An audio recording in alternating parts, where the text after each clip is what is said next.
Rob and Slim Show. What up? What up? What is going on, Jack? From the Just Conversation podcast. How are you, dude? Great as always. How the hell are you guys? Doing Good. great, my dude. We are on our second to last show, and we're still rocking, How you feeling about that? That's crazy. The legacy is coming to an end. It's bittersweet, Jack. It's Yeah. very upsetting. But also like we did it for 8 years, and it might Yeah. be good for both of us to kind of take that break and see where we are in a couple years. you know? Yeah. I got a That's huge crazy because you guys got to think about it. You guys got one of the first podcasts. You know that, right? 2014 we started in. Yeah. We started like I think it was right before Joe Rogan kind of blew up, or like right when he was kind of getting known. fuck But Joe Rogan. yeah, because we a didn't. fucking So what's funny dickhole. is Rob and I didn't go into it. We weren't like, hey, let's have a podcast. Let's do a podcast. No, like the conversation Rob and I had was, let's do radio. Let's do morning radio. Let's turn on a mic and talk for 4 to 5 hours. We like podcasts at the time, and I remember telling Rob I had, kind of researched it because I knew Joe Rogan had a I was like, podcast. fuck Joe Rogan. Yeah, Fuck he was him. like, fuck Joe Rogan. But I did like the research, and at the time, I found all these guides on Google that were like, well, podcasts, you got to keep it to like 30 minutes or 15 minutes. And I'm like, well, that's not what we want to do. We want to do this live. We want to do radio. So for the longest time, we called it radio. I guess we can more so call it a podcast now, but we still are even very rodcast. different. It's We're a still very rodcast. different than what the normal podcast is. Yeah. That was a lot all at once, but Yeah, no, 100%. You guys definitely have something unique here because it is primarily radio and then a podcast because you just take what Yes. happened live and turn it into a podcast. Yes. But it's And there's- primarily a radio station. You're on a Right. radio station. Like when I listen to you guys primarily, I'm not on Facebook half the time. I'm usually on IPM Nation listening to you guys. yeah. Yeah.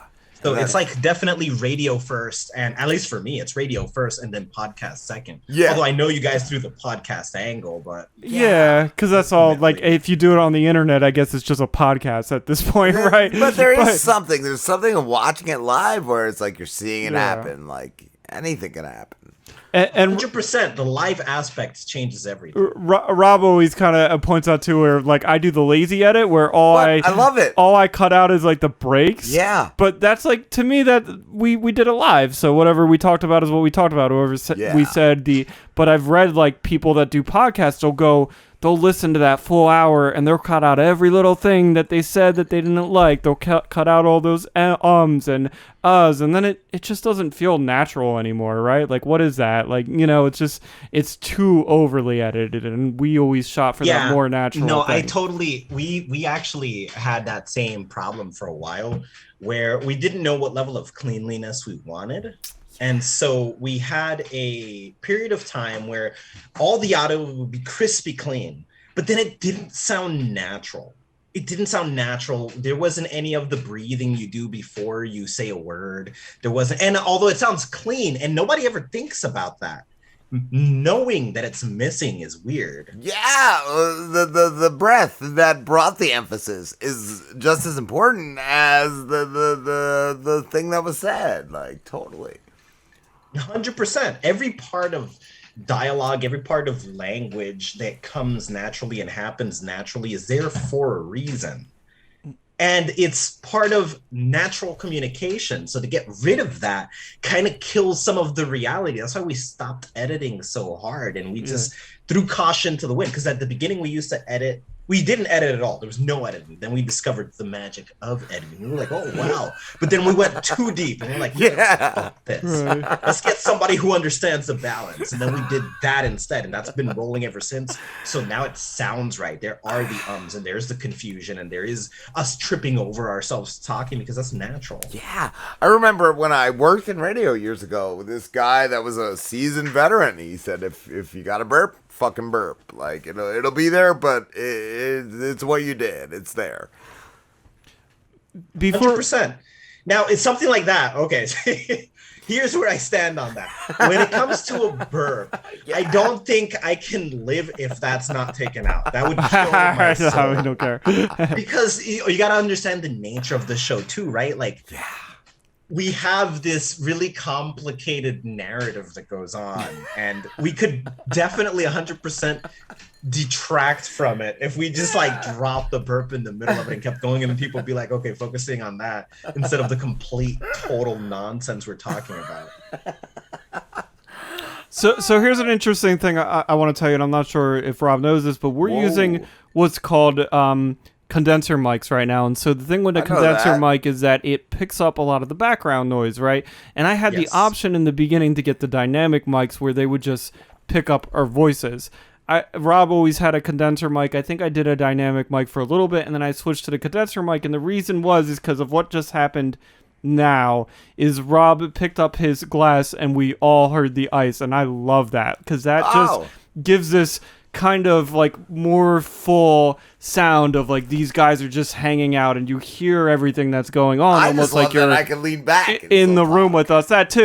That was an issue. I think I had used dynamic mics too, where like it would be hard to get like Slambo to talk into the mic because he was more relaxed, sort of leaning back like this, and then the Yeah. dynamic mic wouldn't pick up. So you also lose that natural sound when people have to eat the mic, right? Versus where they Yeah. can just kind of move back and I've be had more people- natural. But I love the background noises too. Like again, like the ice. Like I love that sound because it has this more like roomy, like you're almost here with us hanging Yeah. out.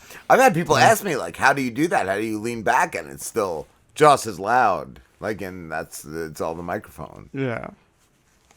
Okay. So, we also use condenser mics. But because it catches vocal nuances as opposed to the environmental sounds, it's interesting that you guys would mention that, because the problem we have is that we just have no microphone etiquette. We have no microphone etiquette. So we're just making sounds at all times and have to Right. try to be conscious about them.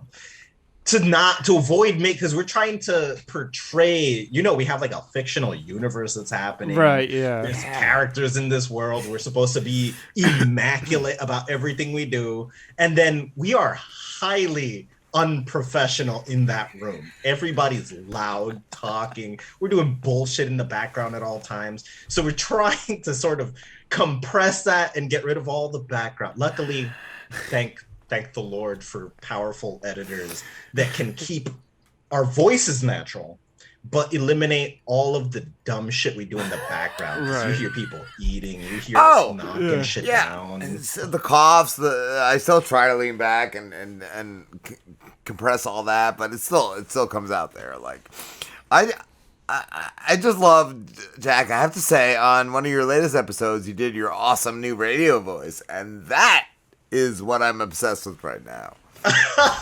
Which of the many? I feel like every week I have a different radio voice. At this point, I don't even know which one to use. A real gravelly one that was just like, "Hey, this is my new radio voice." It was just like real rough. Hell yeah, this is my new radio. Yeah, I totally. Yeah, that one. That's the one.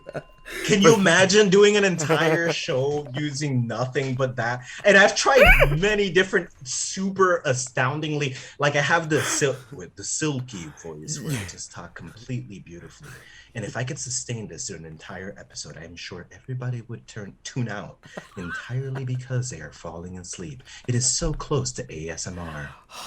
Wow, I think I just had a nap there. Yeah. I had a wet dream right there. But then the voice I usually do is my Batman voice when I'm just talking like this. Yes. Yeah. Wow. Yeah, that voice actually began on the show as an explanation to Ben Affleck's Batman that he was a robot. And it came from Christian Bale's Batman, who he had that voice happening first. Ooh, and what we do were like, he smoked way too many cigarettes. And like, all we're hearing is the aftermath of that. And then he eventually has like vocal surgery. And so that's why we get robot voice Batman, because he has that like robot voice and he's like in the surgery. They had to operate on his. So there's a whole progression to where that voice went through because it's just Batman. What do you feel about new emo Batman? I fucking love new emo Batman. Dude, I can't. I dropped off. I didn't even bother. Oh man, give new email Batman a chance. Give him a You shot. want me to give Emo Batman a chance? Did you Here's like the thing. watch any Here's of the it, Jack? Bro, or- he had a No, I Mad didn't Max watch car. any of it. He had a Mad Max you car. gotta watch it. Check this shit out, bro. No, but look, here's my argument. That was a Mad Max car. Even that. I don't even know. It was all jacked up and like, yeah. Which Batman wasn't emo? Michael Keaton, right? Wasn't he more? And obviously Adam West. Yeah, Adam West was not. The person portraying him might have a happier disposition, but let's be real about what the Batman story is. Yeah. He is emo. Yeah. His parents got killed and he whined about it for the rest of eternity. Right. He fucking based his life. entire life on the fact that I'm gonna revenge the death of my parents. bro. Like- And look, Peter Parker's fucking his parents died and he's just happy-go-lucky. Well, shit, life sucks. What can I do about it? Fuck yeah. Meanwhile, Batman, I'm just gonna be an emo and wear a Ooh. fucking goth suit as a bat or whatever the fuck I'm supposed to be. Peter Parker is a little bit of both, right? Like I think Peter Parker is more emo when he's Peter Parker, but then when he dons the suit of Spider-Man, Or- he gets that humor, and it's almost like a way of dealing with his grief and Oh, his shit. depression, right? Like Oh, you got being- way too deep. Yeah, being Slim Spider- Shady. He's been waiting for Bro, this. this got deep. Slim's been waiting for this. being moment. Spider-Man is Peter Parker's mask. But what about Spider-Man 3 when he was emo and he was dancing? He Well, was yeah, so that's- actually emo. Right, but that's why he couldn't be that way, because now he was pulling Peter Parker into Spider-Man, and Spider-Man wasn't Spider-Man anymore. Whoa. Because he was taking the emo aspects of He was Peter Parker. So he emo wasn't Parker. so he was depressed all the time. He didn't have that outlet anymore. Yeah, look, actually, now that you talk about that, there is talking about Spider-Man specifically, the Tobey Maguire, Andrew Garfield, and Tom Holland problem. I've had this conversation many times. Tobey Maguire is too nerdy and geeky even after he puts on the suit. He Right. can't be Spider-Man. Andrew Garfield was too cool even before he became Spider-Man. That's fucking wrong. Spider-Man's a fucking loser, bro. But when you get Tom Holland, he happens to be just the perfect amount of geeky and nerdy and cool. And wise ass, yeah. And Right, wise he's got ass, it yes, all, and yeah. he happens to be able to balance it. He's not like Andrew, who's cool as Peter or Spider-Man, or Toby, who's nerdy as Peter or Spider-Man. Yes. He's nerdy as Peter and cool as Spider-Man. Right. Thus Tom Holland being the greatest Spider-Man we have ever had. Yeah. Agreed 100%. I still think in the last movie, Garfield was still my favorite, but yeah, I do agree that Holland is the perfect Look, Spider-Man. No, I have arguments about that. First, I didn't like Tobey Maguire whatsoever in any of his movies, but I'll say that without counting Tom Holland, who's clearly the best Spider-Man, Yes. Tobey over Andrew Garfield because he just happened to be appropriate for his age. Yeah. It was so well thought out, and he was so funny accordingly. And that whole thing when he's like, I can just shoot my webs. You guys can't do that. Right, Where the yeah. fuck does it come from? Yeah. Awesome. Yeah. Love that. But Andrew won my heart over when he proved that he was it was Marvel over Sony for sure, because they were so self-aware of what was created Right. that when Andrew was there, they broed him out. He was just a bro, and then when they were talking, he was like, dude, Dude, like bro, bro. he's totally broed out. Yes. You're right. It's In, just so perfect. in that Yeah, movie they too, really that did. Tobey Maguire was the perfect mature older Spider-Man, right? Yeah. This is For future sure. Peter Parker. Yeah, no, it felt so right that I think they decided to steal the Spider-Man from the PlayStation game and base Yeah. current day Toby on that Spider-Man. So the end of No Way Home felt like the opening of the PlayStation Spider-Man game. Like when you Yo, for real! Yep. Especially after Toby's almost dead. And then he's Right. like, nah, this happens all the time. Well, I also mean kind of like the Tom Holland thing at the end where he gets the apartment and he puts on Yeah. a regular suit and he has a police scanner. That's the opening of the PlayStation game, right? Yeah. That's Yeah, well, no, that actually feels really, really most of all, like the cartoon Spider-Man, the Oh, original cartoon, like where he was 1990s just kind or of figuring it out himself, trying to figure out what the cops are doing, and then trying to hunt down that crime himself. That felt accurate. Yes, Yeah, I that do was cool. agree. Do agree. Shit. Damn. It's crazy how Marvel has this ability to cast so perfectly. Yeah. Like, is Iron Man played well by Robert Downey Jr., or is Robert Downey Jr. not even acting and just calling himself? Right. Yeah.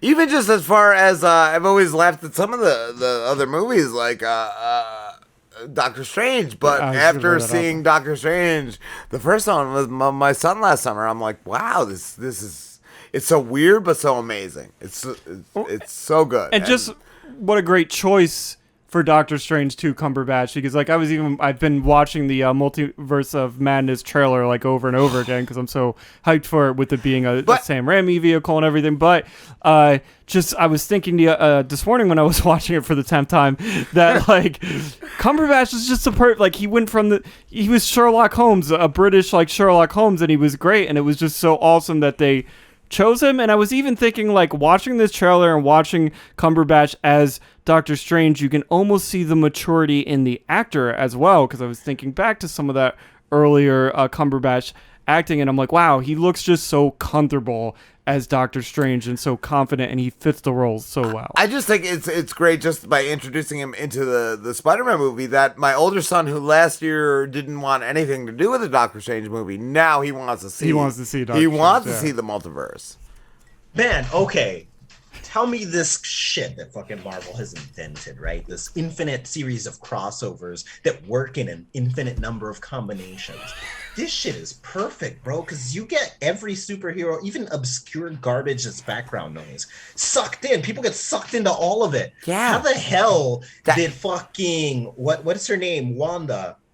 She has a crazy, absurdly successful show. Who the fuck knew who the Scarlet Witch was, who wasn't already an obsessive Right. That stupid thing with the diamond in his chest. What the fuck is that? Vision? But I love Yeah. the Vision. Yeah. No, to be fair, Vision is a well-known character. Oh, I Vision's have to disagree with you just because I'm an X-Men fan and I've read like X-Men comics. So Scarlet Witch is a character that I've known for a while and just did No, but see, this is my point. You're the guy who does read the comics. Right, yeah. So I know, but like other people yeah. don't. But That's what I mean. Like I also loved how they were able to retcon that, because being a comic fan, when they introduced Wanda Scarlet Witch, like they never gave her a name as Scarlet Witch, and she just never had the abilities that she had in the comics. Like she is very, very powerful. And finally, they retconned a lot of that with the Disney Plus series, and they made her closer to her comic book counterpart, and that was great. And that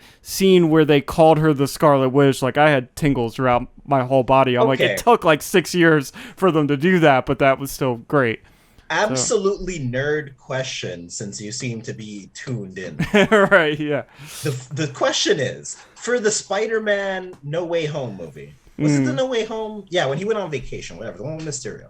That was Far From Homecoming. Home. That was Homecoming. No Way Home is the newest one. Homecoming, right? Homecoming. For Homecoming. When Mysterio was introduced, there is a version of Mysterio from Universe whatever the fuck number, where he is in fact an alien. And he comes to help Peter. There's only one good version of Mysterio. Were you so tuned into the pulse that when he said, I am an alien from a different place and these creatures are from there and I come from a different dimension, from a different universe, were you believing him? So no, because I wasn't aware. I know there's multiple versions of Mysterio. The one I know the most is Quentin Beck, which is the one that kills himself in a Kevin Smith comic, which is amazing. Guardian Devil, I think it's called, which is a Daredevil comic. Highly recommend reading it. But that's the Mysterio I'm aware of, and I know there were Mysterios after him because he kills himself. But I never heard the alien angle. I wasn't So aware you of weren't that. convinced. You were like, oh no, this is bullshit. No, I already knew right away. I was like, no, this is a bad guy. Like, this is a villain. You know, here's my problem. I thought from and just the again- trailer that he might be good for once. I'm like, wow, did they finally make Mysterio? And good? if you read Guardian Devil again, because this is one of the greatest like Daredevil comics I've ever read, and so the concept of Guardian Devil is that Mysterio decides he's going to fuck with Daredevil because he's been fucking with Spider-Man, and Spider-Man just views him as like a B supervillain, and so he's like, I want somebody to recognize me as like a real villain. So he's like, I'll just pick on this Daredevil guy, and in that comic, he's very, very, very manipulative. So they did a little bit of that in Far From Home, where you get this more manipulative character. So I kind of like, when I saw that, I was like, okay, this is Mysterio. He's a manipulator. This is what he does. No, see, I immediately fell for it because I was fully aware. I didn't of know the that was a fact thing. No. that there is a Mysterio who is from another universe and shows up to help Spider-Man. I thought they basically intentionally threw that for anybody who knew that. Right, plot. yeah. So that we'd be like, holy shit, no way, this is the one they're doing? I thought he was going to be a bad guy. And then I'm all convinced, oh shit, he's going to be good. He's going to be good in this one. Oh, he's helping people. And then he asked for the glasses. And I'm like, motherfucker. You got me. Just from the thing, just from the trailer, I thought, oh my god, maybe he's good. Maybe he's good. And Jake Gyllenhaal did great in that role too. He played a really good Man, Mysterio. I don't know if anything Jake Gyllenhaal has done where he hasn't been great. True. Yeah, that's a good point. Well, I don't know. I never watched fully The Prince of Persia, but that was just probably a Yeah. Yeah, that's probably bad. Fair enough. I've never seen that, but that was probably bad. Could he do a good Putin? That would be. You want to cast No, you know what? Jake What Gyllenhaal as Jake Gyllenhaal Putin? would do. Have either of you ever seen the movie Nightcrawler by Jake Gyllenhaal? So I'm aware of that. I have not seen that. The Jake Gyllenhaal movies in my consciousness are like Donnie Darko. Donnie Darko. That's like the Amazing big movie. one Donnie that I know Darko. of Jake Gyllenhaal. Him and his sister, I think, were both. Yeah. in that one, so. Oh, and Brokeback Mountain. How dare you disrespect Oh fuck Right. yeah! I watch it every night. every night. Every night. It's a tradition. He has 2 glasses of absinthe and Brokeback Mountain. Brokeback absence. That's how you close the night. You can't go to sleep without no Brokeback Mountain. Damn right, bro. But no, watch Nightcrawler for real. I'll have And to watch then it, yeah. You will after you watch that, I'm gonna tell you this first. He will do the greatest Joker other than Heath Ledger's Joker. Really? Watch Nightcrawler and tell me you don't see him destroying that character effortlessly. I'll check it out and I'll update you on my opinion on that for sure. Yes, it is 10 out of 10. One of the most twisted, dark, serious movies. Love He's it. like Just a going stalker back. or something in that. Something with a camera, right? Is he like a photographer that's like stalking people? No. He's a reporter. Oh, he's a reporter. Okay. Photographer. He's a stalktographer. So how you guys feeling, man? How are you guys feeling about this? The curtains coming down. Feeling good. Feeling good, Yeah. bro. Need a break.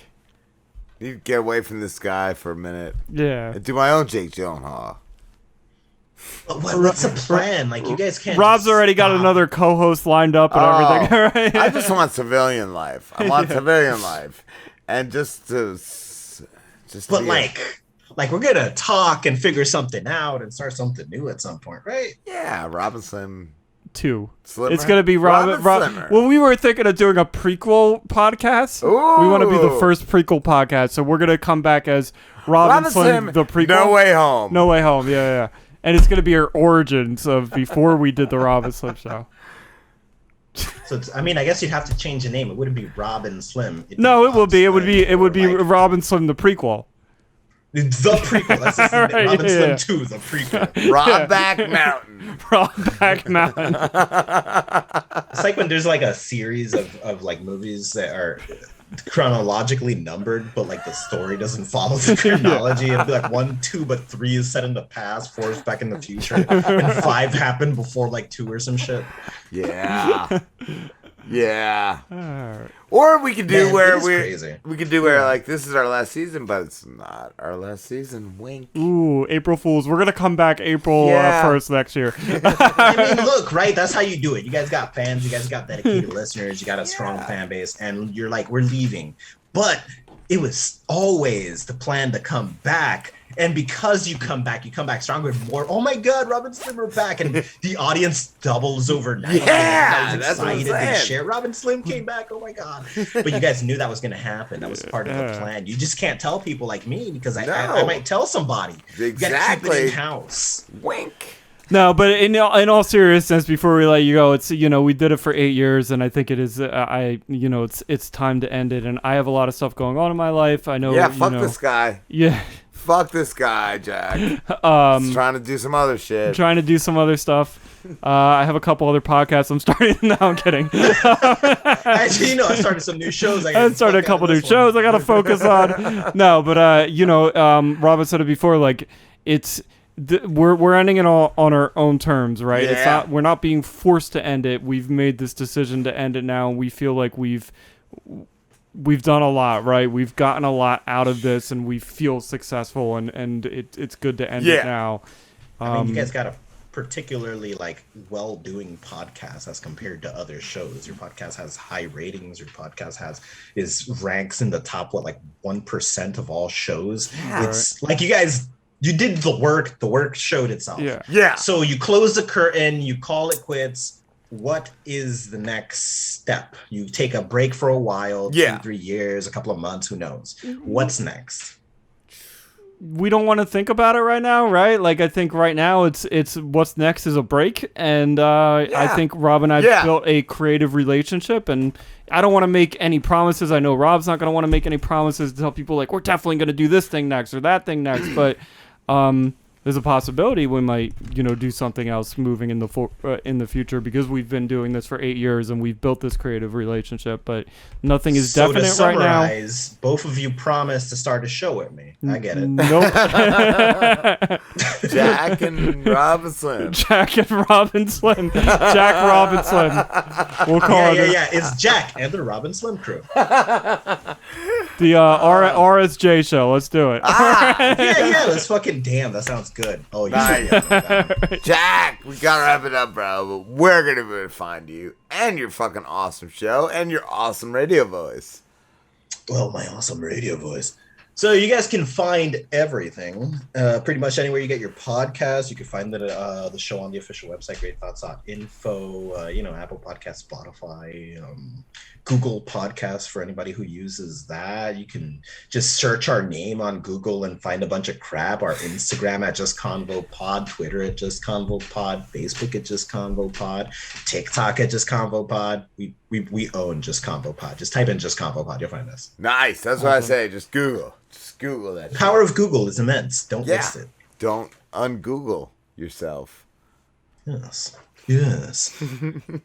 Well, thank you, Jack. Thank you for being a part of our show for the past couple of years. And friend. And thanks for having me for the last couple of years, man. You guys are awesome. I love being here. Always messing great. around, shooting the shit, talking unhinged. All the number of times that we've completely gone off into weird unknown waters, like now, just talking Marvel for. I was gonna say I think this was probably the first conversation we've had that hasn't been conspiracy. I had it ready to go, but I was like, oh my god, Marvel. It's my glass. A little more grounded. Definitely not because it was very fiction centric, but more grounded than the lack of reality behind a conspiracy theory. Love you, Jack. Love you guys too, man. We'll talk soon, brah. Hell yeah. All Pulling right. the crap out of you guys immediately. Yes.